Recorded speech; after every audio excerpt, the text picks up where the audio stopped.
Yes, I'm wandering around another sketchy neighborhood, but I'm having a whole lot of fun with these people, but don't expect to see me up there dancing. All coming up on today's Hot Zone. This is the Hot Zone.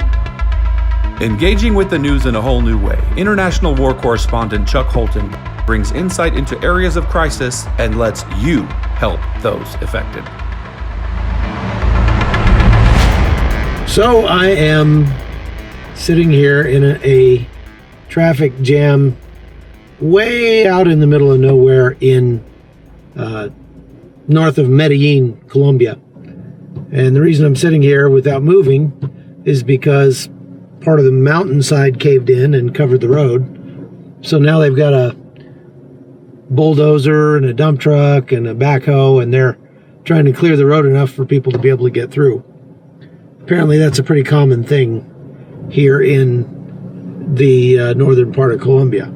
Very, very extreme mountainous topography. And so the reason I'm here is because I was in Panama a month and a half ago. We went out to the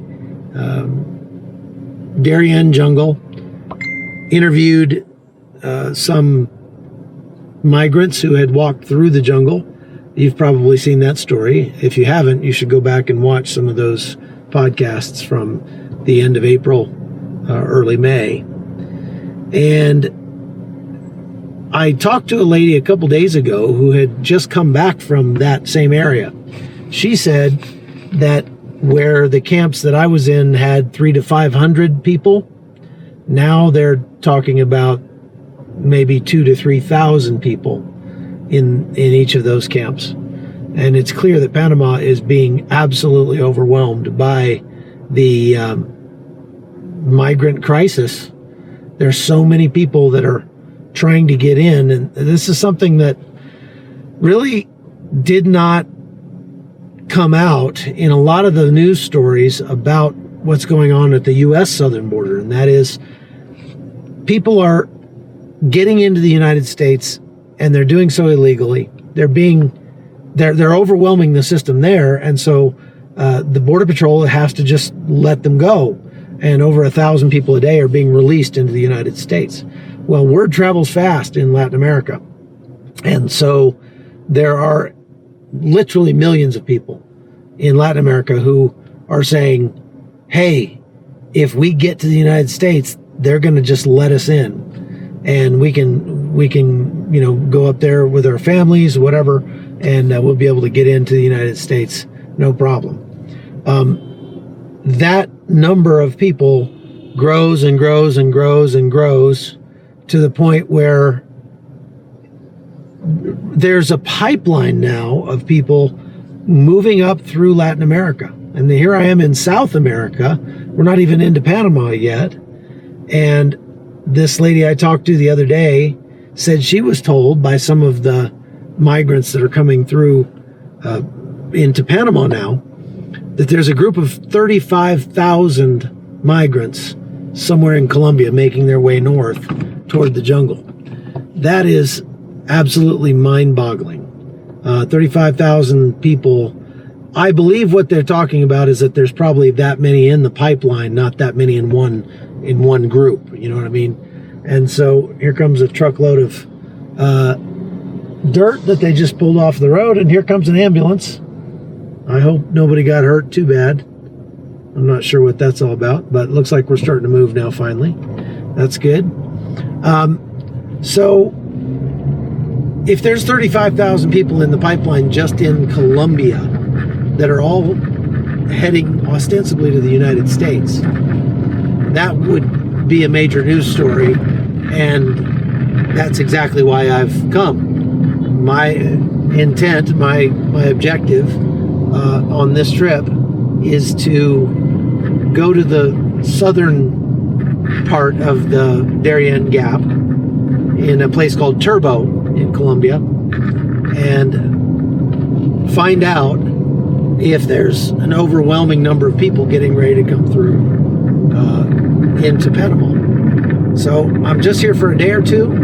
but I'll be keeping you updated on what I find. And if I can ever make it up there at the rate I'm going, it's going to take me a while. There's a lot of construction on these roads. And here I am passing a ambulance on a curve, on a hill. Why not? Because why not?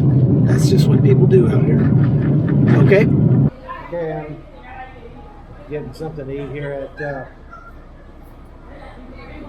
Kentucky Chicken. I'm sure they didn't steal that from anybody.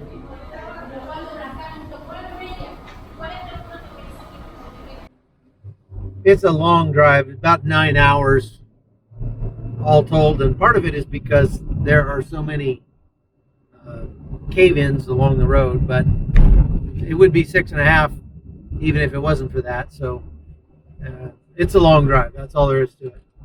And it's not that far distance-wise, but this road is so winding, just up and down these very extreme mountains that that's just how it is.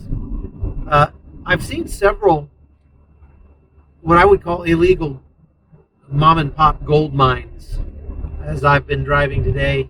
And that reminds me of a story I did about the miners in Colombia a couple of years ago. Medellin, Colombia. In the 1980s, it was known as the murder capital of the world and was the epicenter of the drug cartel run by notorious kingpin Pablo Escobar. But a lot has changed in 30 years. Today, Medellin is working hard to portray a reborn city that is safe and traveler-friendly. The Colombian government has made great strides in countering the drug traffickers with the help of more than $9 billion in military and other aid from the United States over the last 30 years. Total production of cocaine in the country dropped by over 70% over the 2 decades following its peak in 1991. But the cartels and criminal gangs are shifting their business model to a different product, one for which Colombia is also known: gold. Some are calling it the new cocaine, and the illicit gains total more than $2.5 billion a year. Carolina Arbales is an activist who leads a socially responsible mining project. It's impossible to say how much gold we have in Colombia. Colombians have mined gold for thousands of years. Now it's being extracted at an ever-increasing rate, but as much as 80% of the mining being done is illegal. A large percentage of that is now finding its way into the hands of terrorist and criminal organizations.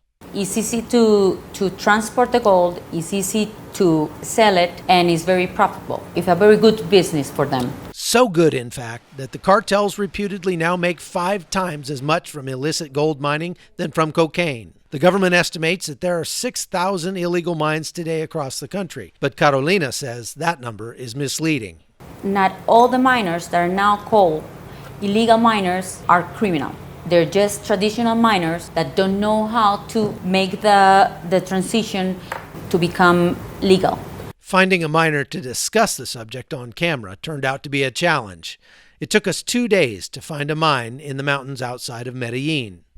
We've been driving around trying to find one of these illegal gold mines, and we were told there was one somewhere up this hill, but we're over 9,000 feet above sea level, clear up in the clouds now, and we haven't found one yet. So I'm not sure how much farther our vehicle can make it up this road, but we're going to do what we can and see if we can find a mine. We eventually reached a small village. The people were reluctant to talk at first, but after a while gave us the name of a local mine owner who eventually agreed to an interview. Eladio Antonio Suarez comes from a long line of miners. He's been mining here for the past 12 years. The actual mines are down below. We bring the gold up with a winch. He feels fortunate to work in an area that sees little cartel influence. In these parts, it's very difficult to make a living. We end up working for the cartels whether we like it or not. You have to be on their side or else. The 100-year-old mine shaft burrows deep into the mountain, and down here the work is difficult and dangerous. We're now several hundred meters underground, and they estimate there's over $20 billion worth of gold in these mountains. The question is how to get it out. these miners are trying to get their share of it by loading 2 or 3 tons of rock a day by hand into these mine cars and taking them up topside. This mine is now considered legal, but Suarez does not have good things to say about the process or the Colombian government, which has added massive regulations and up to 70% tax on his profits. We're gonna have to get a new generator to process the gold faster and easier, since the States keeps putting more regulations on us. It's the only way to make a profit. Once they get done taking their taxes out, we aren't left with much. The miners who work this area of Colombia don't mean to support terrorism or drug traffickers, but in a lot of cases they don't have any choice. That's because the narcos charge what's called a vacuna, or a tax, on every mine that's in this area, and they have to pay it. It's a protection racket, and if they don't, things could go very badly for them. All right, folks, we are in Turbo in the north end of Colombia, right on the border where it goes into Panama through the Darien Gap. And these locals, this is what nightlife is here in the middle of nowhere. They're having a great time.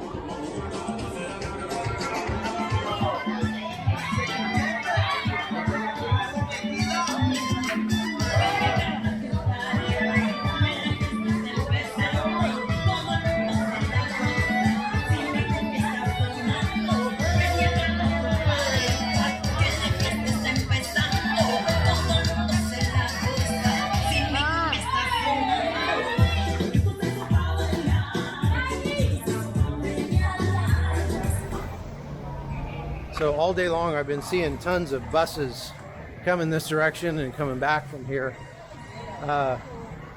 It seems like a lot more buses than you would need for a town of this size coming from Medellin, and I imagine that's because they're carrying migrants up here. But once they get here, they apparently like spread out. But there are lots of them here. They just kind of get all spread out by this time of night. And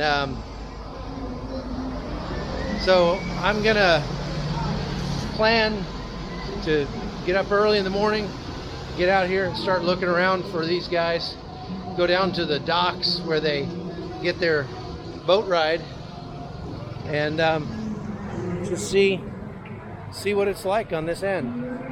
I'm very interested. I've always wanted to come here. A lot of people want to go to Cancun or Cozumel or someplace like that, and for me, Turbo, Colombia, that's a place to be. That's exactly what I wanted to see, because I actually wrote about Turbo, Colombia in one of my novels, and I had this rule when I was writing my novels that I didn't want to write about any place I hadn't physically been to myself, because it's hard to make it accurate.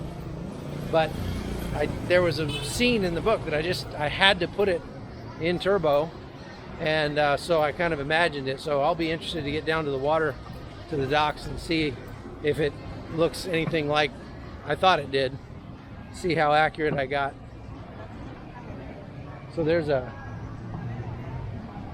is like a little town square. There's a bunch of people here. Oh my gosh, you gotta see this.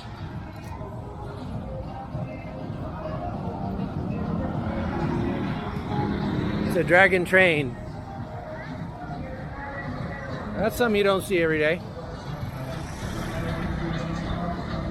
I might have to ride the dragon train through town if I can figure out where they stop.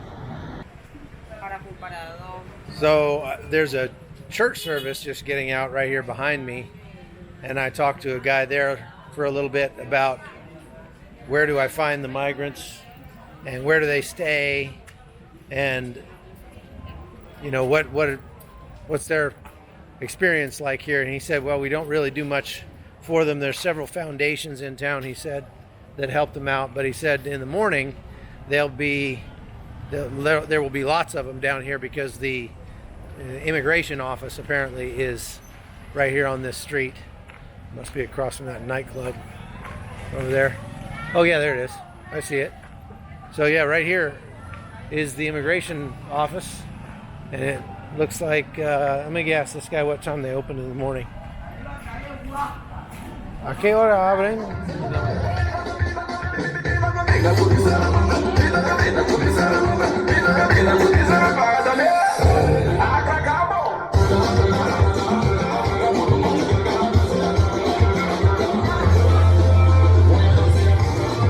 The Hot Zone is produced by Amy Holton and Livefire Media. Copyright 2019.